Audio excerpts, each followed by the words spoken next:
Welcome back to Hiking with Kathleen. In today's video, Shannon and I have gone on a little getaway to mark our 10-year anniversary, which happens to be today. Is my bride with me? No, but she dropped me off, so it's okay. When we go on these little getaways, sometimes what I strive to do is go on a hike in the area and be able to take in some other trails and some signs of spring, as we have many of those signs unfolding today.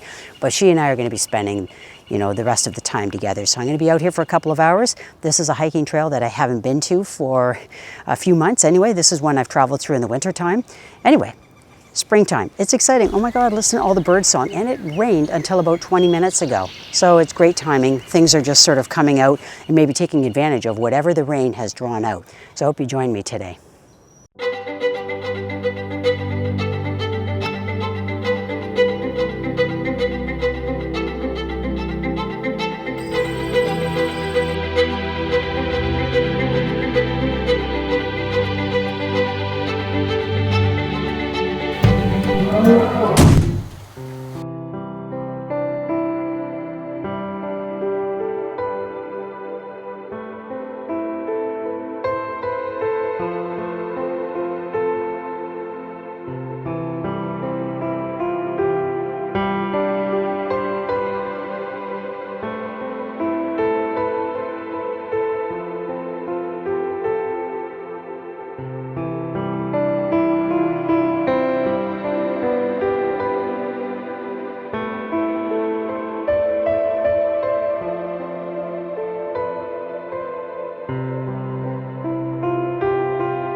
We have ruby-crowned kinglets. I didn't bring a very large camera lens. I'll see what I can get, but oh my God, their heads are brilliant red if you look at them just the right way.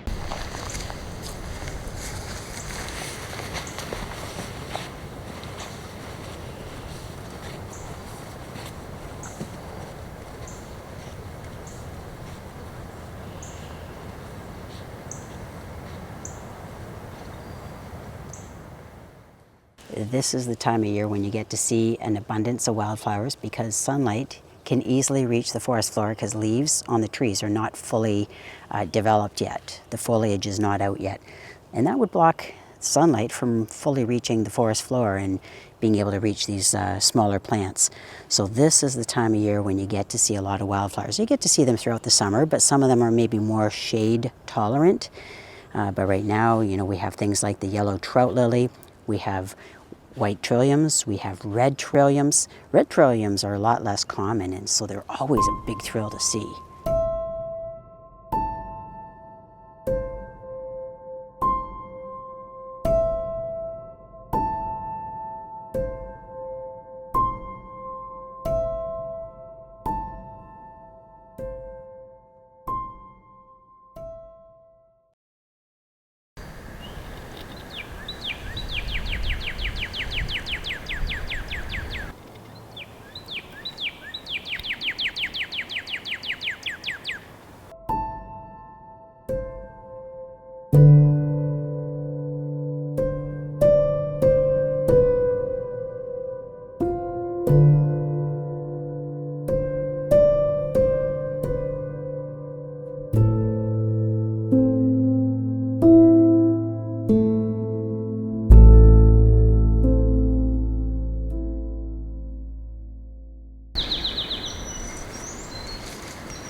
So I just reached out to Shannon. She's off listening to her audiobook and having a tea somewhere. And she's going to come back and pick me up. And I knew that I'd be out here for, say an hour or two. So that'll be at about the hour and a half mark by the time she gets back here. And so I'm just taking in all the sights. And I'll tell you, it's beautiful. This road is not in really great shape that brings you out here. And I think that really keeps the traffic low. And that makes me very happy. It's not often you run into people out here. Sometimes you do on weekends where it gets a little bit busier. But oh my gosh, I just love it out here. And you really don't hear the sounds of road traffic. And that's not easy to find spots like that in southwestern Ontario. So anyway, I'm just soaking it all up. I was looking out in that field where it's an excellent first point of contact for hawks that are migrating from the south or gathering, when they're coming from the north and heading south. And I saw a deer out there in the field because there's nothing in the way to see things like that. I guess eventually the deer saw my yellow jacket moving around and figured, I don't know how fast this one runs, so it took off. Anyway, yeah, it's just beautiful. I love being out on my own. I love the quiet. Just listening to the birds, and there's so many birds that are singing right now as they are setting up territories. And also typically the males that are good singers, they have a good shot at impressing a female bird. So it serves a couple of purposes. Once the birds have paired up, the male bird typically continues to sing, and that's to reinforce that invisible boundary around his feeding area, his territory. And other birds of the same species, they often respond in kind with bird song from their territory. That's the way they communicate back and forth. So you can often hear sort of a non-stop chorus of bird song during the spring and early to mid-summer. And then it sort of goes quiet after that, because once the nesting season is over, there isn't as much need to defend a territory against members of the same species. All right, so you folks will be joining Shannon and I on our wedding anniversary, 10 years. We have plans to go out for dinner. We have dinner reservations, and we are staying here overnight. We'd like to do that. That's how we like to celebrate, is just whether it is just going out for dinner, or whether it's going out for dinner and going somewhere special to us. And this is a Friday night, so this is something we've been looking forward to all week long. My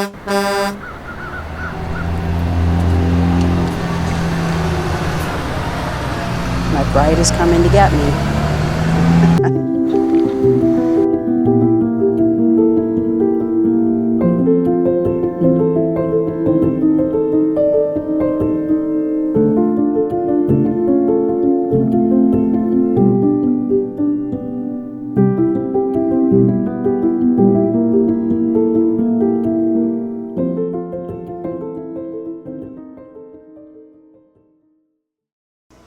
So we're having a little tea time. We just got set up in our room, and now we are just exploring. You may recognize where we are. We are in Port Stanley, and we were only here on April 8th. That was for the solar eclipse, and today is April 19th. And I'd mentioned earlier to them our 10-year anniversary. Because I mentioned that it was my bride that was driving over the hills and the valleys to come back and get me, right? Because Shannon doesn't always go hiking with me. She does during the camping season, but not necessarily when there's other things for you to do, like listen to your audiobook and explore a town you really love. Yeah. I love my audiobooks. Mm-hmm. Can you smile into the camera? See? My name's Monty.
what the output hears. Cheers. Happy anniversary. Happy anniversary.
I could hear this young bird begging for food from its parent, so I stood and watched for probably 10 minutes.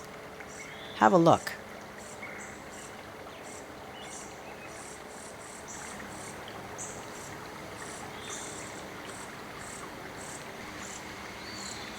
That young bird is so much bigger than its parent.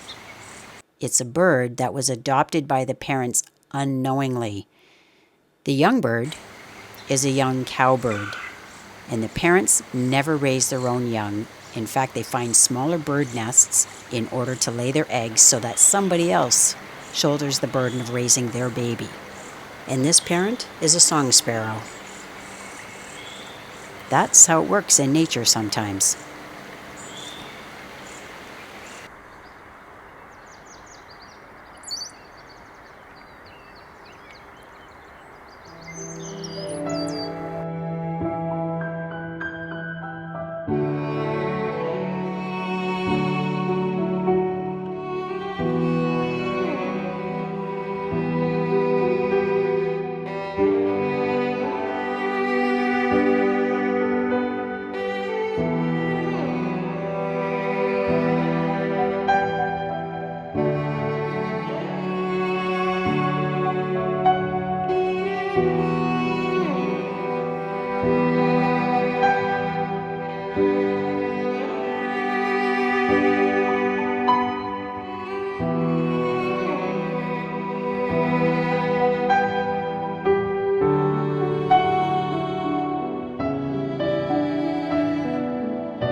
So this is one of my favorite places to come, especially when I'm thinking through things, maybe contemplating a rather difficult situation in my life.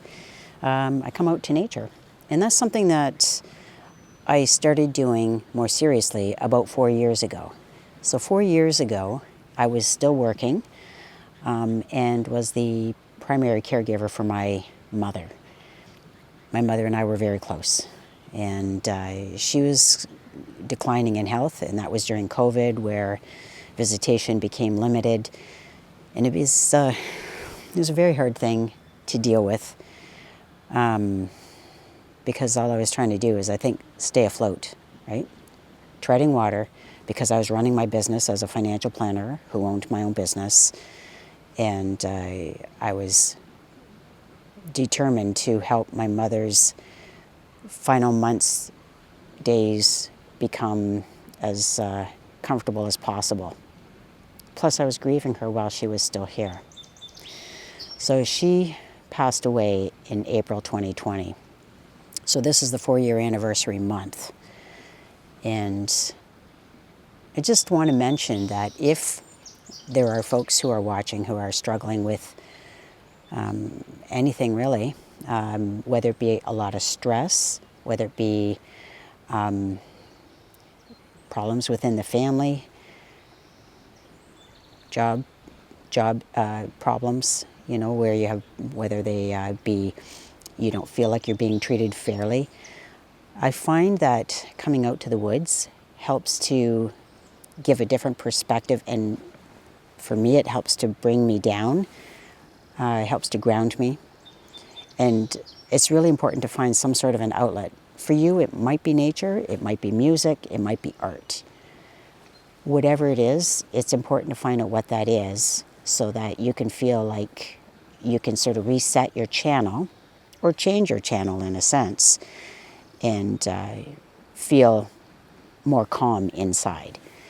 So with that being said, nature has been a healing place for me, and I wanted to share that with you on this anniversary month.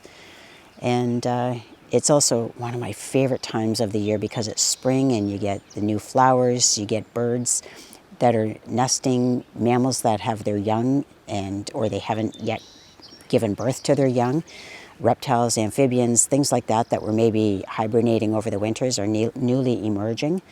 So it's a very exciting time. It's for me the best time to do a reset. Oftentimes people might think of doing that on the first of the year, like a New Year's resolution type thing. I find that for me, this is the time of year when it's a bit of a reset.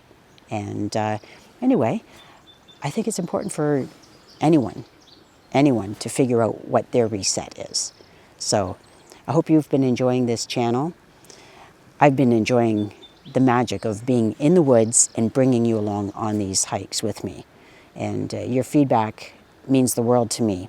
And it also means the world to Shannon when I read the comments to her as well. So thank you so much for joining us on this journey.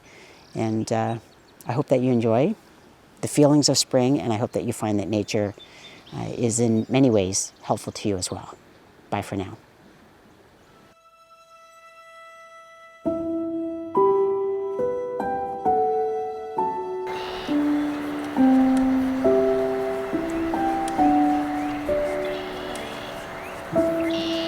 Well, I'll tell you one thing. She was terrific. She was way better than I ever thought marriage could be, because I kind of shied away from marriage.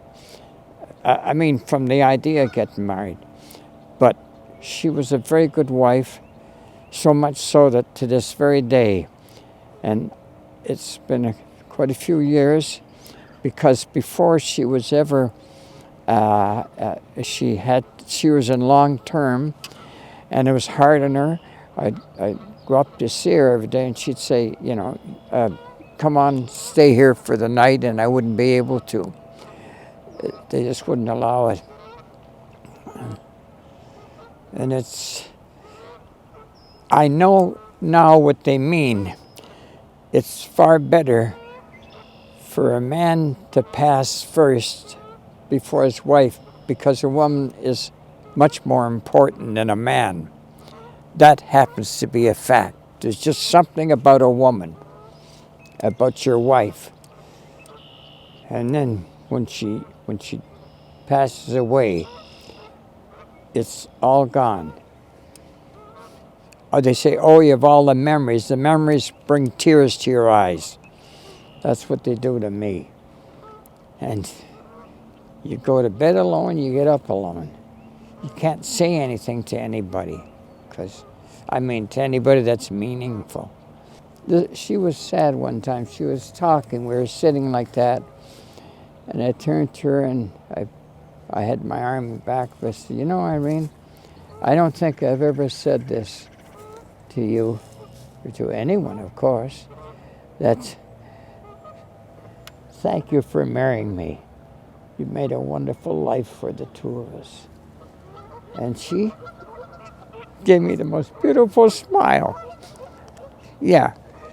And I was so glad that I said it, because it was, everything lit up, everything, yeah. It's not much good, if you want to know. Life isn't much good without your wife, because you sit with guys all the time, you get sick of looking at them. You don't want to look at other women because they don't look that great to you. Your own wife is terrific. Well, I say my prayers at night and I look up at your mother, my wife, and that's a comfort to me. And I go to bed with that picture in my mind. It's a beautiful picture of your mom, and many people mention that when they come in my room. Thank you for that picture, and you've put a nice frame in it and everything. Thank you.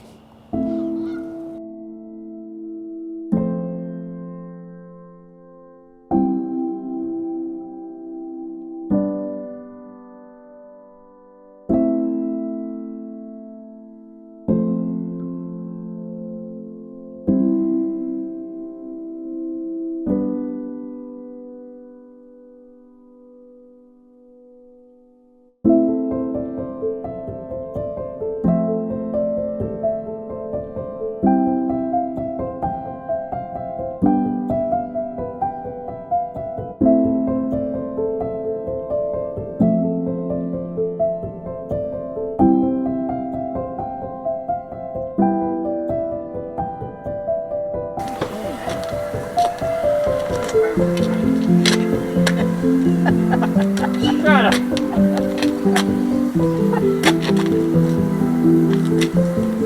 No, I don't touch my phone. Oh.